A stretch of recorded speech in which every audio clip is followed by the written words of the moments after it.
국회에서 김건희, 최상병 두 특검법 재표결이 있었죠. 예. 본회의에서 예상대로 이제 최종 부결돼서 폐기가 됐는데요.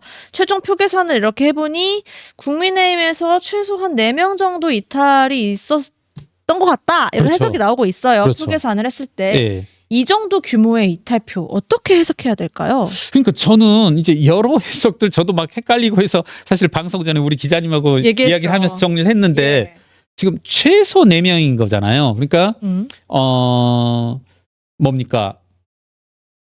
기권, 네. 그다음에 무효.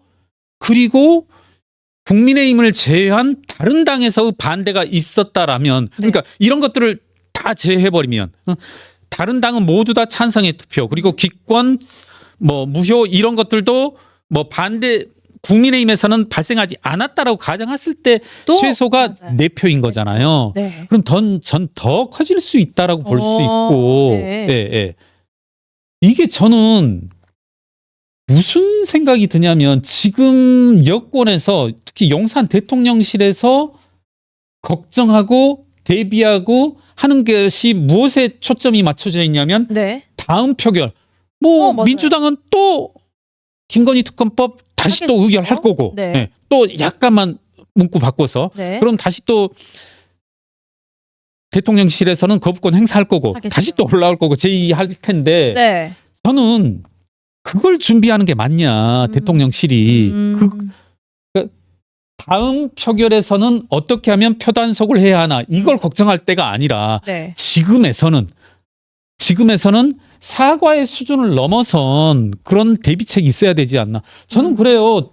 저도 혼자 곰곰이 생각했지만 네. 뭐 언론에서 유력 언론에서의 뭐 논설위원도 그와 같이 썼던데 지금 우리 국민들의 민심이라고 하는 게 이제는 사과 수준도 넘었다. 그래요. 사과로 해결될 일은 아니다. 네. 타이밍을 조금 놓치면 그렇죠. 지금 저는 뭐 그렇게 봅니다. 응? 김건희 여사에게 사과해야 된다. 이게 지금 언제부터 있었던 일이냐면 작년 말부터 있었던 얘기거든요. 네, 1년이 돼가는 문제거든요. 그렇습니다. 그러면 이건 이미 사과로 해결될 일은 아니다. 네. 대통령실이 혹은 여권이 국민의힘이 이 사안에 대해서 어떤 대안을 해결책을 내놓는다라면 네. 이때는 사과 이상의 사과 대책을 이상은 뭘까요? 어떤 게 있을 수 있을까요? 지금 뭐 대통령실에서는 뭐 제2부속실 얘기 뭐 언제 될지 모르겠지만 지금 추진하고 있다고 하고 있고 잘 설정되고 있다고 하고 있고 그것만으로는 부족하다는 여론이 역시나 있고. 제2부속실도 지금 이야기 나온 게 언제입니까? 두 달 됐죠. 제2부속실 전 어처구니가 없는 게 제2부속실 이야기 나온 게 얼마가 됐으며 약속한 건 또 언제이며 돼가고 있다는 건 언제입니까? 하려고 하면 금방 할 수 있잖아요. 네. 사실 어떤 뭐 형식의 얽매이기보다 제2부속실의 양태라든가 그런 뭐 형식 절차들은 언제든지 내일이라도 만들 수 있는 거 아닙니까? 용산 내 이제 공간이 없다 이렇게 최근 해명이 그랬던 것 같습니다. 아 그래요? 예. 부속실을 마련할 공간이 없다라고 해서 그것도 좀 납득하기 어렵다. 저는 네. 공간이 없다 말을 믿고 싶습니다. 네. 네. 아 정말 이게 전 그래요. 이 자리에서 계속 말씀드립니다만은 이제 정치에 발을 디뎌봤던 사람으로서 어떻게 이렇게 국민의 민심에 등 돌리고 살 수 있나. 저 과거 정치인들이 민심이 느껴진다 이런 말을 그냥 수사 거짓말로 여겼었는데 네. 느껴지더라고요 정말. 느껴지나요? 네. 피부로? 네. 아니 그럼 결국은 네. 대통령실에 계신 분들은 느껴야 되는 거 아닙니까? 이분들이 느끼는 건 대통령실에 뭐 수석이다 비서관이다 행정관이다 이런 분들은 대통령과 여사만 느끼는 것 같아요. 네. 국민들의 감정을 느껴야죠. 레이더가 그렇게 향해 있으면 안 되는데. 그렇죠. 예. 아 이게 지금 이게 사과 부속실 이런 게 언제부터 있어 왔던 일이며 네. 이거 뭐 하나 해결한 문제가 없잖아요. 지금 대통령이 취임한 지 2년 6개월이 됐습니다만은 2년 6개월 전에 제기됐던 문제도 그대로 떠안고 키워오고만 있잖아요. 뭐 하나 덜어내질 못하고. 매듭 짓지 못하고. 네. 예. 전 정말 이거 좋은 말이 안 나올 것 같네요.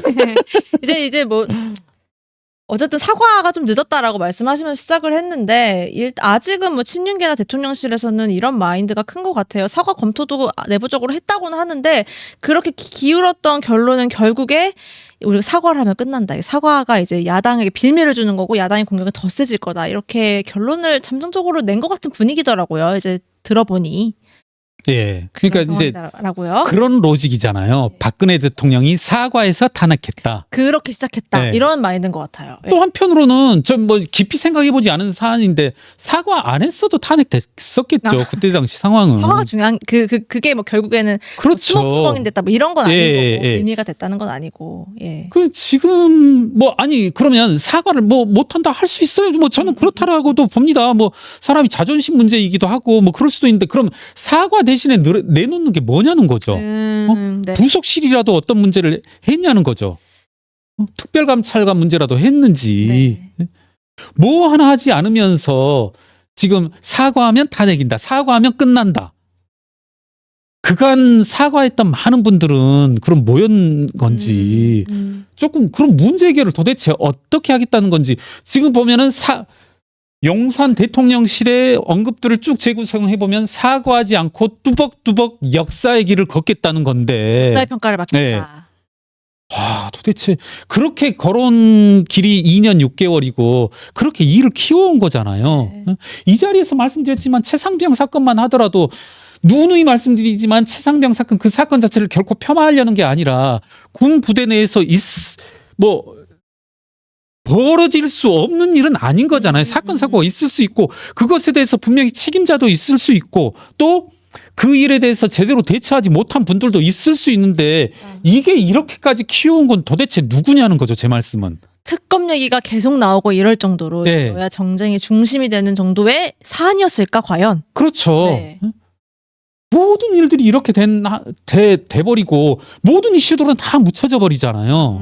지금 전 어처구니가 없는 게 이화영 씨가 나와서 이화영 씨 얼마나 황당무계한 사람입니까? 이 사건의 전말들을 보면 대단히 황당한 사건이에요. 네. 용서받지 못할 사람이 국회에 나와서 검사를 탄핵하겠다는 청문회에 나와서 큰 소리치고 그걸 또 여러 갈래로 찍고 해서 그걸 무기로 삼는 소위 이른바 말하는 친명 언론들의 행각들을 보면 전 기함했거든요. 네. 이런 모습들이 다 그러잖아요. 이게 다 뭐가 되냐면 김건희는요. 이 한마디로 묻혀버린단 말이에요. 그러니까 동력이 안 생기는 네. 거네요. 결국 정말 갑갑하다. 네. 그런 답답함이 여권 내에서도 느껴집니다. 네. 느껴지면 말을 해야죠.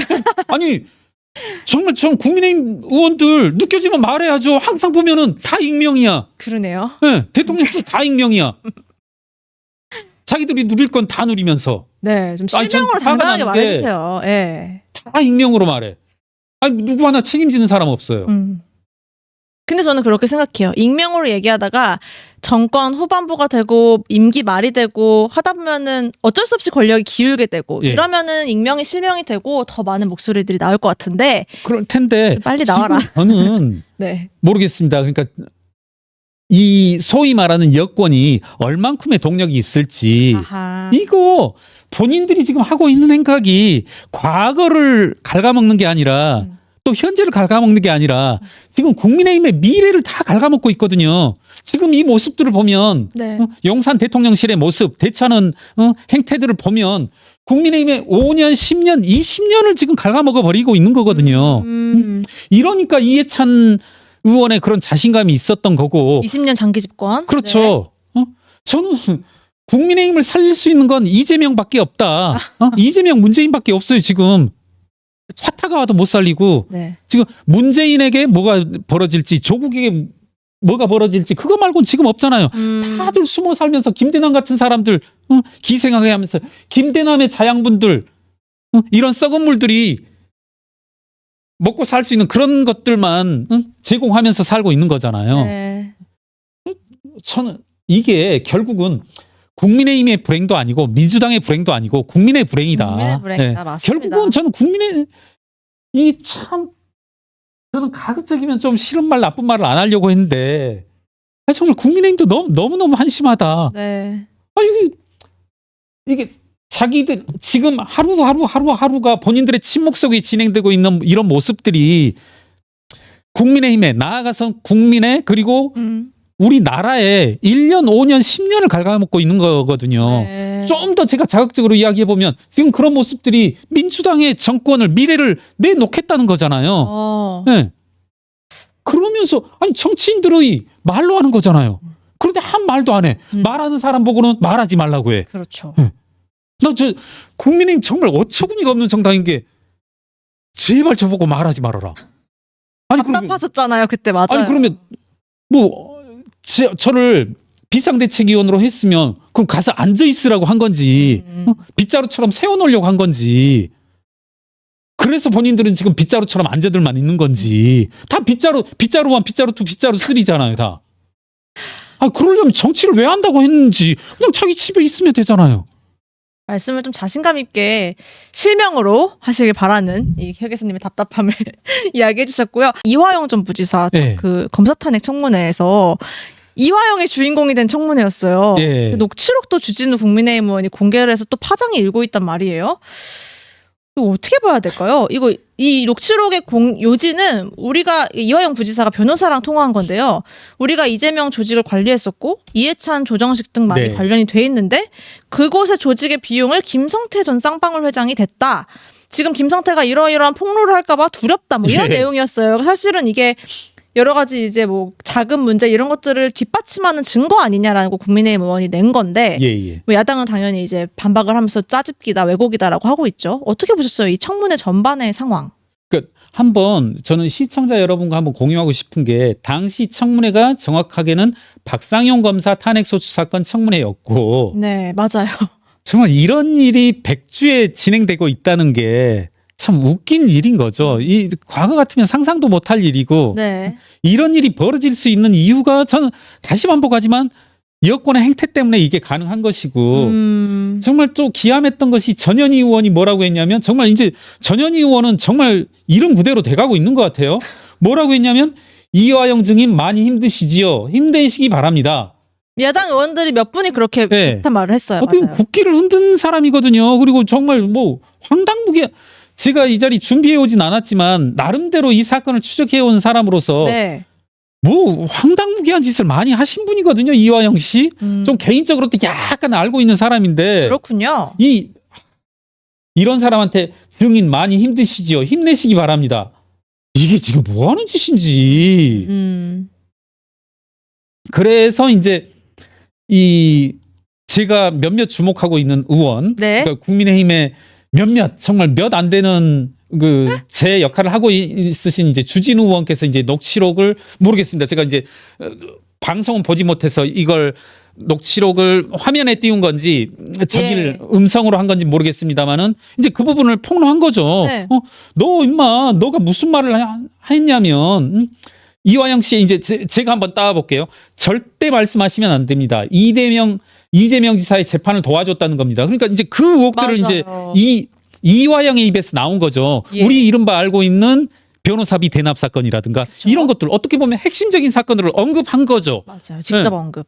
그러니까 제가 봐서는 이제 민주당 의원들은 깜짝 놀랐겠죠. 이화영을 앉혀놓고 뭐 윤석열 뭐 탄핵 페스티벌, 뭐 검사 탄핵 페스티벌 축제를 열렸는데 이제 주진우 의원께서 이제 이와 같은 깜짝 놀랄 어떻게 보면 뭐 이화영이 물어야 될 내용이라면 이런 거의 없겠죠. 예. 이런 뭐 저는 이화영 씨 뭐 파렴치범으로 봅니다. 파렴치 잡범으로 보는데 이런 사람을 놓고 이런 걸 청문했어야죠. 그런데 이제 순 엉뚱한 얘기들 하면서 하는 모습들이 참 안타까웠었고. 이 변호사비 대납 의혹 관련해서는 저희가 한번 다시 다뤄보면 좋을 것 같아요. 뭐 오랜만에 녹취록도 나왔으니까. 그러니까 나중에.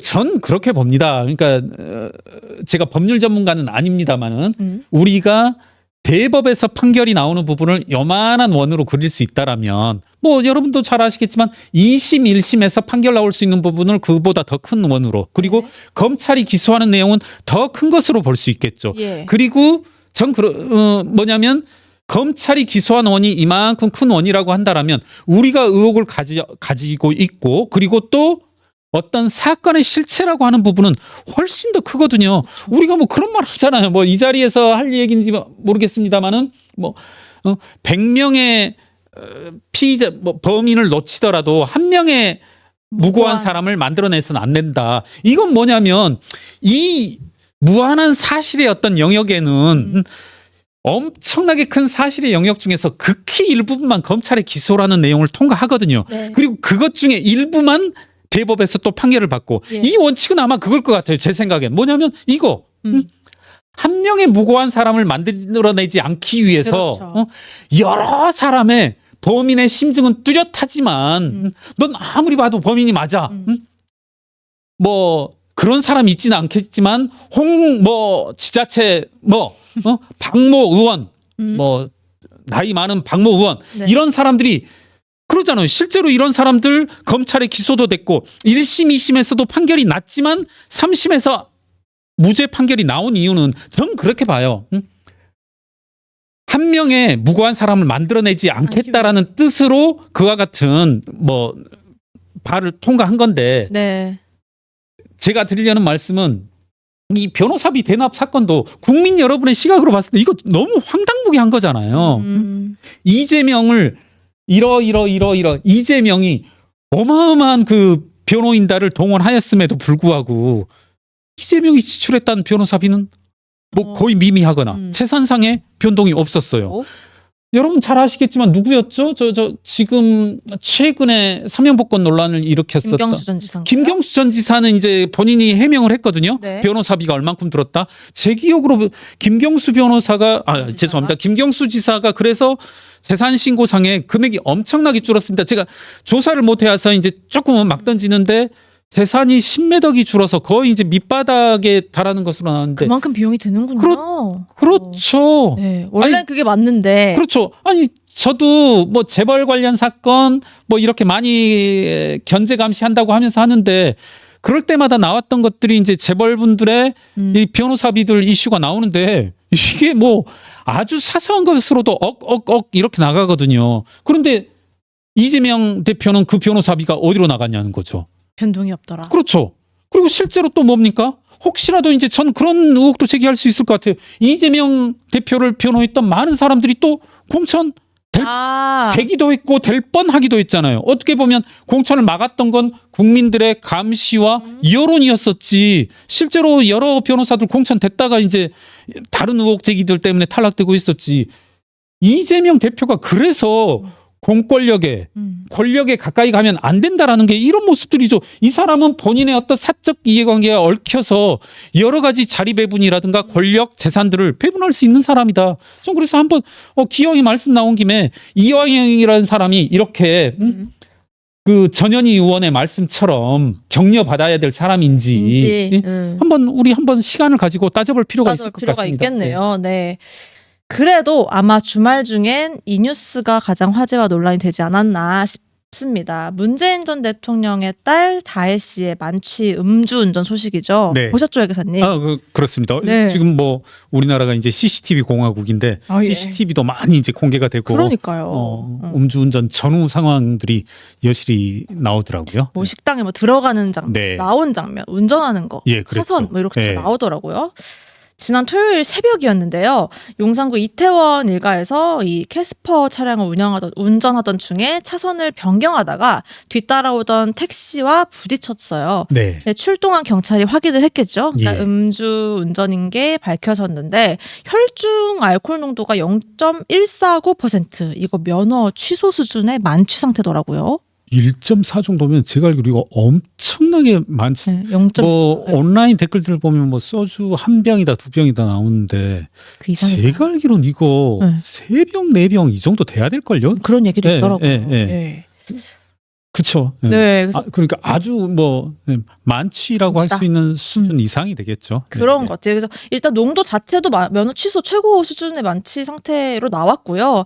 경찰에는 이제 도로교통법 위반으로 입건이 됐고 조사는 아직으로 알려졌습니다. 네. 이 유주수도 이제 계속 도배를 했는데 지금 어쨌든 본인 이제 전 남편 서 씨 관련 여러 의혹들이 더해져서 제기된 상태였는데 검찰 수사도 속도가 나는 가운데 이런 예. 음주운전까지 더해진 거잖아요. 그렇죠. 이게 좀 어떤 정치권에 영향, 파장이 있을 거라고 보세요? 일단 이 사건 어떻게 보셨어요?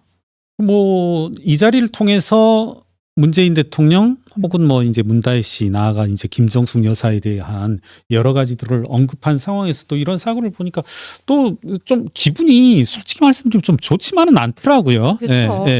예. 그리고 어떻게 보면 정치의 본령이어야 할 뭐 국민들의 민생 뭐 이렇게들 얘기하잖아요. 다들 민생 정치인들이 외치는데 예. 정작 정치 이슈를 뒤덮는 건 민생과는 아무런 상관없는 그 전직 대통령 일가의 이런 모습들을 보면서 조금 솔직히 말씀드리면 정말 착잡했습니다. 예. 씁쓸 착잡. 네. 그러니까 어떻게 보면 저도 그래요. 이 자리에서도 몇 번 언급했지만 대통령 혹은 전직 대통령 일가에 대한 배우자 뭐 자식들에 대해서 언급하는 게 저는 조금 뭐 가이드라인이 있으면 좋겠다. 너무 뭐 집착하고 천착해서 그 부분에 대해서 끝가는데까지 파고 하는 것에 대해서 뭐 조금은 자제하는 것도 저 사실은 뭐 이런 언급이 어쩔지 모르겠습니다만은 네. 많은 인사분들이 저한테 연락을 주고 전화를 주고 하는데 그 중에서는 전직 대통령의 일가에 대해서 수사를 하셨던 분들도 전화를 주시거든요. 정말요? 네. 그런데 이제 정말 지금의 정치 상황에 대해서 안타까워서 하시는 말씀인데 이제 그분들 중에 한 분이 이제 이런 말씀하시더라고요. 내가 전직 대통령 조금 누구라고는 언급하지 않을게요. 그러니까 누구라고 하지도 않을게 그분 한 두 분 세 분 수사를 하셨더라고요. 그랬어요. 근데 대개는 뭐 어떻게 들리실지 모르겠지만 덮는다고 하시더라고요. 네. 배우자가 어찌어찌 했다 했다 하면은 대개는 대통령만 치고 이제 배우자는 덮고 뭐 자녀 이런 그리고 거. 이제 주된 한 명만 타깃으로 하고 안 쓰는데 요즘 너무 뭐 무다발식으로 간다. 내지는 이제 전 근데 이제 한편으로 그래요. 제가 자꾸 국민적 함의가 담긴 가이드라인을 이야기하는 이유가 전 그 부분에 대한 문제 제기는 충분히 타당하다라고 보거든요. 네. 과거 박근혜 전 대통령에 대해서 이러한 상황에서 네. 어떻게 또 문재인 대통령에게만 뭐 관용적으로 할 수 있느냐. 그리고 또 하나는 김건희 여사 문제도 더군다나 이제 결혼하기 전 문제가 많은 이슈가 되고 있는 상황에서 그런 것들도 있는 상황에서는 지금은 어떤 양 진영 나아가서 양 극단의 대결 속에서 누구 하나 봐줄 수 없는 상황이거든요, 사실. 네, 저는 끝까지 가는 그래요. 상황이에요. 예. 지금은 그러니까 제가 야 너 5분 전과 지금 말 다르지 않냐 할 수도 있지만 저는 이제 일관성이 있다라고 보는데 지금 이 상황은 누구도 봐줄 수 없는 상황이다. 네. 예. 그런 만큼 저는 이제 문제가 되고 있는 문다혜 씨에 대해서 조금 언급하고 싶은 부분은 네. 본인이 어떤 말씀을 하셨냐면 얼마 전에 페이스북에서 입중 감염 막 하자는 거지요. 이제 더 이상은 참지 않겠다. 이걸 조금 좋은 의미로 해석을 해보자면 본인이 그리고 본인에게 제기되고 있는 여러 의혹들에 대해서 떳떳하게 해명할 수 있으면 해명하면 될 일이거든요. 네. 그런데 지금 그 이후로 사실은 가타부타 아무것도 언급을 제대로 된 해명을 하지 못했을 뿐더러 윤건영 씨, 조국 의원 네. 이분들을 통한 해명이라는 것도 어떻게 보면 뭐 금방 논박될 수 있는 그런 것들이었었는데 정작 본인이 보여주는 모습은 이제 만취 음주운전이었다라면 조금 그 저는 여하튼 간에 현 야권 네. 뭐 윤건영 조국 의원을 통해서 시도는 되었습니다만 조금 명확한 해명을 해주기 바란다. 문재인 대통령도 마찬가지고 네. 계속 지금 변죽을 울리고 어떻게 하면 피해갈까 그리고 자칫 어떻게 하면 수그러들까? 네. 다시 한번 말씀드리지만 저는 가이드라인이 있었으면 좋겠다. 이건 국민적인 어떤 합의의 라인으로. 다만 지금 상황에선 누구도 봐줄 수 없는 상황이고 누구 하나 빠뜨려서는 안 되는 대통령 상황인데. 일가에 대해서. 네. 네. 조금은 명확한 해명들이 필요하지 않나. 예. 참지 않겠다라면서 이제 이 검찰 수사 상황에 대해서 분노하는 글을 올렸는데 네. 그렇다면 적극적인 대응, 적극적인 해명이 필요한데 그런 거는 보이지 않고 그런 와중에 이런 사건까지. 그렇죠. 그러니까 네. 이제 뭐 온라인 댓글을 제가 뭐 온라인 댓글에서 이에 대한 조소들이 많이 넘치는 걸 봤는데 네. 뭐 신문 사설에서도 이제 더 이상 참지 않겠다는 결과가 네. 결국 이 모습이었냐 뭐 이런 식으로까지 공박하는 걸 봤는데 예. 좀 많이 안타깝습니다. 그리고 제 생각에는 조금은 뭐 감히 내질러 본다라면 외통수 상황에 처하지 않았나. 문재인 대통령 그리고 타이스타젯, 이스타항공 뭐 이런 일련의 상황들이 조금은 외통수 상황에 걸리지 않았느냐. 근데 제 생각에 만약 그렇다라면 이런 상황에서 확실한 답은 저는 이 부분 지금부터 하는 말씀은 문재인 대통령뿐만 아니라 윤석열 대통령, 현 대통령 임기 일가에도 해당되는 상황이라고 보는데 이런 때라면 답은 하나뿐이다. 뭐죠? 있는 그대로 사실을 밝히고 아하. 국민들에게 용서를 구하고 필요하다라면 때에 따라서는 어떤 법률적 조치를 사법적 처분이 필요하다라면 좀 저는 받을 필요가 있다. 네. 이런 것을 두려워하는 뭐 국민 지도자, 정치 지도자라면 참 우리나라 국민들이 참 복이 없다는 생각이 듭니다. 네, 네. 좀 어느 하나 좀 속 시원한 해명과 적극적인 좀 대응이 좀 절실해요. 그런 거 원하잖아요. 맞아요. 다들 네. 어느 쪽이든. 네. 그러니까 뭐 있는 그대로 설명을 하고 용서를 구하고 필요하다라면 사법적 처분을 받을 받을 것까지. 네. 시기이다 지금은. 네. 맞습니다. 이 문다혜 씨의 만취 운전 소식이 전해지자 각 당에서도 주말 사이에 논평을 좀 냈습니다. 일단 민주당은 뭐 곤혹스러울 수밖에 없겠죠. 그런 분위기가 좀 감지가 예. 되고요. 해서는 안 되는 일이라는 뭐 짧은 반응을 냈고요. 국민의힘에서는 문재인 전 대통령의 과거 발언을 하나 소환을 했어요. 예. 음주운전은 실수가 아니다. 살인 행위와 다를 바 없다라고 강조한 재임 중의 발언이었거든요. 문재인 전 대통령도 참 곤혹스러울 텐데 직접 사과하거나 뭐 이런 입장을 낼 가능성도 있어 보이나요? 저는 그러니까 이런 문제 같아요. 문다혜 씨가 어떤 사건의 전후와 상관없이 지금 제기되고 있는 본인의 전 남편 특혜 의혹이라든가 네. 그리고 본인 계좌로 드나들었던 5천만 원 그리고 뭐 출판사로부터 2억 2천만 원 수수 네. 뭐 이런 것들과 상관없다라면 이런 일이 없었다라면 뭐 음주운전이라는 게 뭐 음주운전을 가볍게 보자는 말씀이 아니라 해프닝이고 문다혜 씨 개인 일로 치부될 수 있는 사안으로 보는데 지금 이게 그렇지 않거든요. 어느 국민들 이 사건 사고를 접한 국민들 모두가 이 음주운전으로부터 다들 연상한 게 앞서 말씀드린 그 사건일 거란 말입니다. 여러 가지 것들. 예. 그럴 텐데 제가 굳이 말씀드린 것은 문재인 대통령께서 이와 같은 일이 없었다라면 네. 문 대통령이 나설 일은 아니죠. 뭐 저는 뭐 다른 딸 뭐 아버지는 아버지이니까 뭐 네.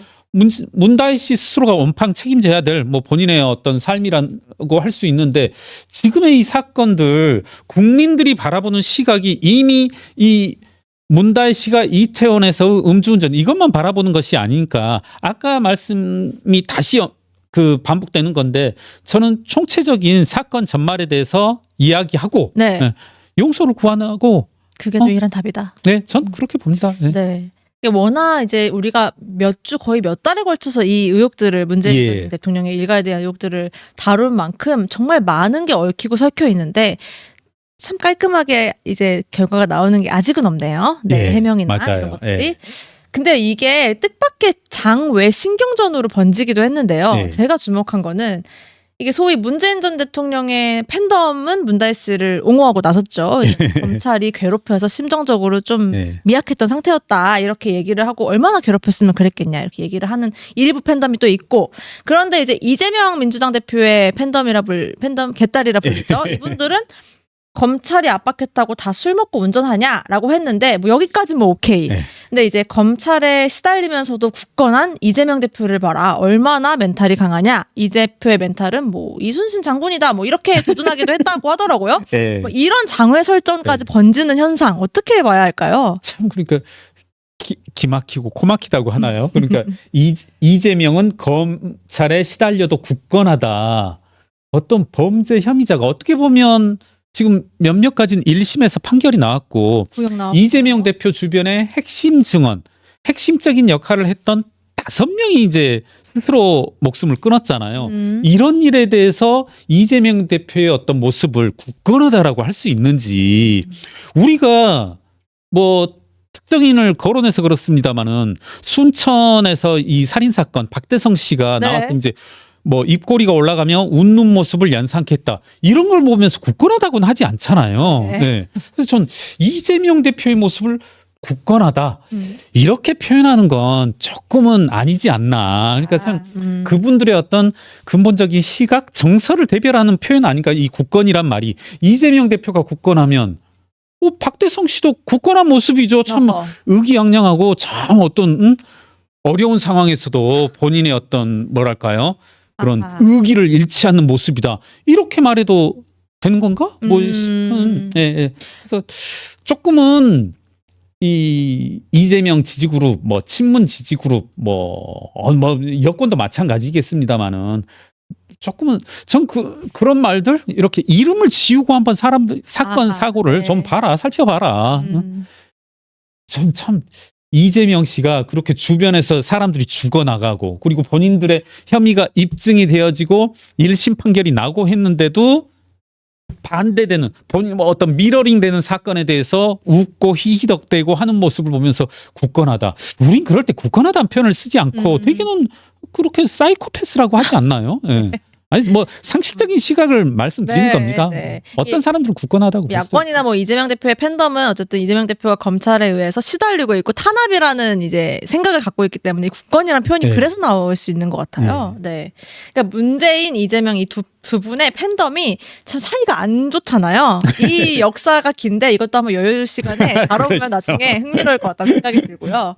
잠깐 여당으로 넘어가 보면 어떨까 싶습니다. 김대남 전 대통령실 선임행정관, 여러분 한 주 동안 이름 정말 많이 들으셨죠?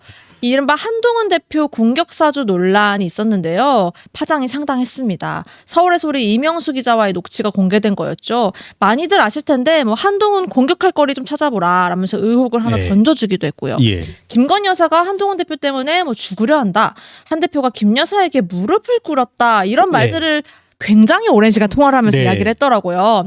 일단 여러 질문을 드리겠지만 이 녹취 내용 자체를 어떻게 보셨어요? 우선은 훑어보셨죠? 예. 예. 다 훑어봤고요. 네. 그러니까 이게 저도 약간 착각을 했는데 시청자 여러분들도 좀 헷갈리실 수 있을 거예요. 예를 들어 김 여사가 한동훈 때문에 죽으려 해.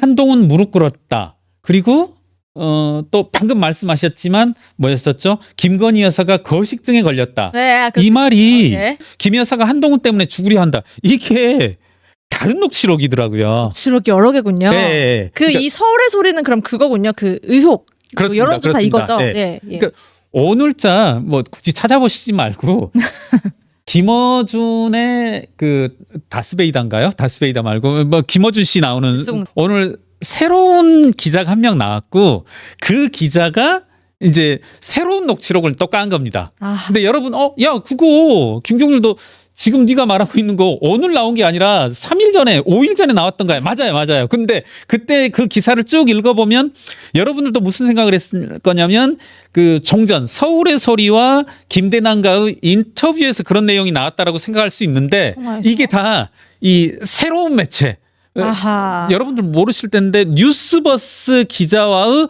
통화에서 나온 겁니다. 뉴스버스 기자와 김대남 씨와의 통화에서. 김대남 씨 참 여러 군데에 통화를 했군요. 여러 그렇죠. 기자와. 그리고 조금 뭐 이제 그 해당 매체에 대해서는 좀 죄송한 표현입니다만은 누군지 잘 모르실 거잖아요. 시청자 여러분들은 뉴스버스라고 하면. 그런데 이제 뉴스버스도 굳이 이야기하자면 이렇게 윤석열 대통령의 뭐랄까요 호의적인 언론은 아니고 아니죠. 여러분 어떤 사건 말씀드리면 이 매체가 고발 사주를 주로 이제 언급하는 매체거든요. 그렇다면 이 김대남 씨가 서울의 소리도 그렇지만 뉴스버스와도 통화를 하는 이유를 전 도저히 잘 모르겠거든요. 저도 참. 네. 근데 서울의 소리는 특히 대선 때 기억하시죠? 그렇죠. 김건희 여사와의 녹취록을 네. 공개해서 이게 정말 윤석열 대통령에게 호의적인 언론이 네. 아니라는 게 전 국민이 다 알잖아요. 아니 우리 뭐 붕어가 그렇게 머리 나쁘진 않다라고 하는데 붕어 이야기 할 수밖에 없는 게 그거요. 네.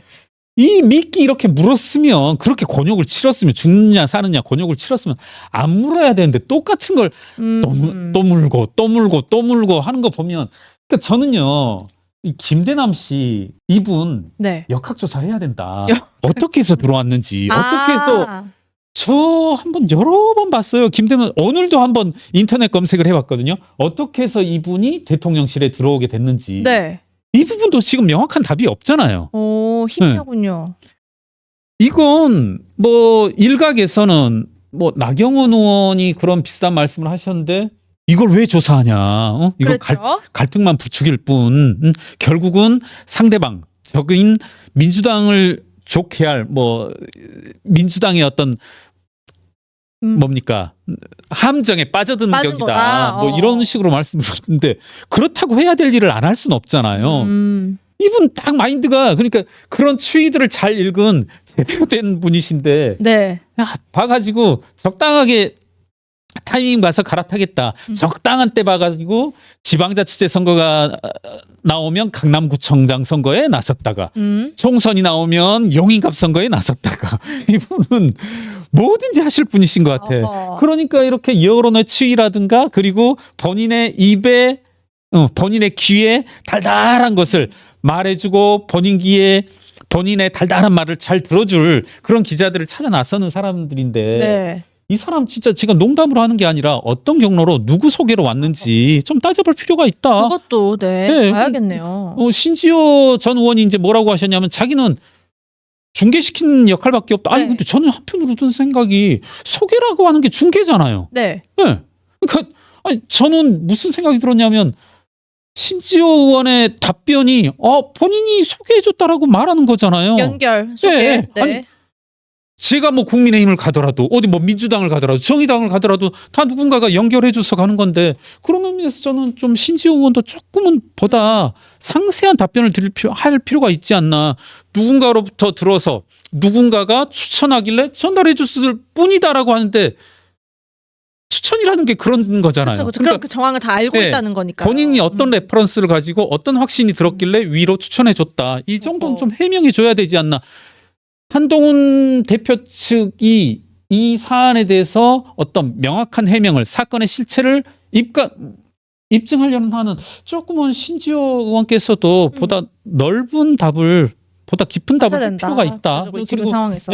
네. 그 대통령실 일반의 그런 모습들은 좀 따져볼 필요가 있고요. 저는 이제 다른 데서도 말씀을 한번 드렸었는데 네. 한동훈 무릎 꿇었다. 이게 이제 이 부분도 우리가 어떻게 해석할지인데 그 시점에 김대남 세드 한동훈 무릎 꿇었다라고 한 시기에 이제 비상대책위원으로 있었으니까 1월쯤 아니었나요? 그렇죠, 맞습니다. 그때 네. 이제 1월 15일 이때 전후인데 이때는 뭐 저 역시 폭풍이 한가운데 있었던 사람으로서 예. 이건 사실이냐 아니냐라고 묻는다라면 사실이 아니다. 그리고 확실하게 말씀해 주시네요. 그건 분명하죠. 뭐냐면 용산의 시각, 용산의 입장은 뚜렷했죠. 한동훈 무릎 꿇어라였죠. 꿇어라. 네. 그리고 뭐랄까요? 대대적인 공격이 있었죠. 네. 네, 뭐 그때 이건 뭐 저의 일방적인 주장이 아니라 뭐 언론계 계신 분들은 다 아실 겁니다.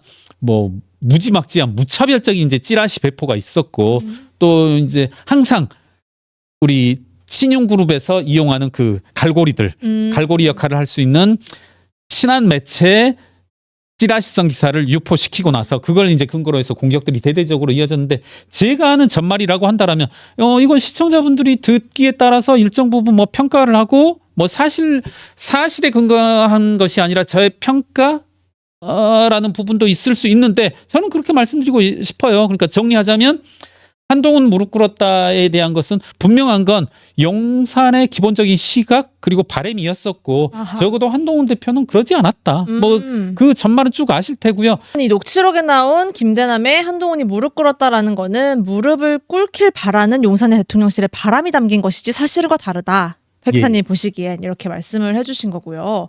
한동훈 대표가 이 김대남 전 행정관의 녹취 관련해서 상당히 강경하게 나가고 있죠. 감찰 지시하기도 했고요.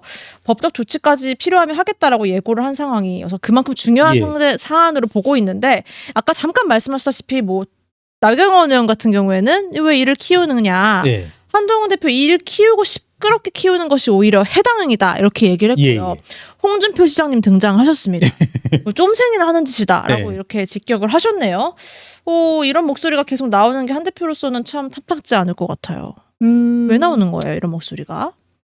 그러니까 나경원 그리고 홍준표 시장 이런 분들에게 궁금한 것이 뭐 네. 제가 질문한다라고 해서 답변하시진 않을 거지만 그럼 이걸 그럼 어떻게 하자는 건지 그냥 넘어가자는 건지 그리고 김대남 씨 주장처럼 그냥 단순한 실수라고 치부할 수 있는 일인지 이건 아니라고 보거든요. 저는 제가 왜 이런 말씀을 드리냐면 당시 김대남 씨 지금 나오고 있는 김대남 씨의 당시 녹취록 내용들이라고 하는 것이 당시 용산의 핵심적인 몇몇의 네. 움직임과 일치하는 것들이거든요. 네. 전형적인 그때 당시 있었던 파상 공세, 한동훈 대표에 대한 파상 공세와 전적으로 일치하는 모습이고 네. 한동훈은 무릎 꿇게 하고 싶었고 이랬던 것들인데 네. 이런 것들이 지금 이제 이런 모습이 지금 어떤 식으로 구체적으로 드러난 거냐면 서울의 소리와 그리고 뉴스버스 그리고 일련의 기자들과 이 두 분 아니겠습니까? 그분들이 이제 전화 통화한 게 아니겠죠. 아니겠죠. 네. 여러 매체들을 통해서 이와 같은 작업을 했을 거고 그 녹취록들 이제 또 뭐가 어떻게 터져 나올지 모르는데 이런 것들을 과연 두고만 볼 것인지. 그래서 뭐 어떡하라는 거냐. 그렇죠. 그런 거죠. 네. 이게 지금 김대남 씨 개인의 있었던 일이 아니라 많은 용산 대통령실의 선수들이 나섰던 일인데 네. 이런 모습으로 정치의 본연의 모습들이 실종되고 한 명 국민의힘 소속 뭐 정치인을 죽이기 위한 네. 이런 작업들을 두고만 봐야 되는 것인지 참 안타깝습니다. 그러니까 네. 조금 나경원, 홍준표 두 이제 정치인들 우리나라의 뭐 유력 정치인들이라고 할 수 있는데 이런 식의 공격들이 바람직한 건지 조금 많이 실망스럽습니다. 네. 그래서 뭐 친한동훈계에서는 뭐 이런 통화 내용 뭐 그러면 어떡하라는 거냐 뭐 해결을 해야 되지 않겠냐 대응을 해야 되지 않겠냐 이렇게 얘기를 하면서 또 배우설 의심하기도 하고요. 개인 플레이가 아닐 가능성이 크다라고 이야기가 나오고 있기도 하고요. 네네. 김대남 전 행정관은 어쨌든 오늘 재직 중이던 공기업 감사직에서 사퇴를 했고요. 지난주에는 뭐 탈당도 미리 한 상태입니다. 그렇기 때문에 당 차원의 조사에는 응하지 않겠다고 오늘 밝히기도 했어요. 네. 그러면서 뭐 당이 이제 포용하지 않은 것에 대해서 좀 서운함을 표하기도 했네요. 예, 그랬더라고요. 네, 그래서 근데 이게 아까 뭐였었죠? 저는 그거하고 좀 굳건하다는 표현하고 좀 비슷한 생각이 드는데 아까 이재명 대표의 예. 팬덤이 이재명 대표 예. 굳건하다 했던 거. 개딸들이 이재명을 굳건하다 생각하는 그런 심리 상태나 이분이 뭐라고 했죠? 서운하다? 포용하지 않은 예. 점에 대해서 좀 예. 아쉽다. 이런 경우에 아쉽다라고 표현할 수 있는 건지 참 이게 뭔가 잘못되다 대단히 잘못됐다. 네. 참 그러니까 저는 네. 이런 분들 아까 역학조사란 말을 왜 했냐면 이런 분들이 어떻게 들어올 수 있냐는 거죠. 반대로 이런 사람들이 들어올 수 있는 곳이 국민의힘이 돼버렸다. 이걸 못 골라내고 네. 이런 사람들이 지금 여러분 그 선임 행정관을 지냈잖아요. 네. 그리고 비서관 직무대리였나요? 그렇죠? 예. 비서관이라는 것도 대단히 높은 직위이고 선임 행정관도 역할이 어마어마합니다. 예? 대통령실 선임 행정관. 예. 이런 정도 일을 할 수 있었고 그리고 서울보증보험의 감사 자리. 네. 예? 연봉 토탈 따지면 뭐 명목상 1억 6천 기타 급여들 뭐 부수던 것들 합하면 뭐 3억, 4억, 5억 뭐 이렇게 갈 수 있는 이런 자리인데 이런 분들이 어떻게 올 수 있었는지 반대로 정말 괜찮은 사람들은 가기 싫어하는 곳이 돼버렸다.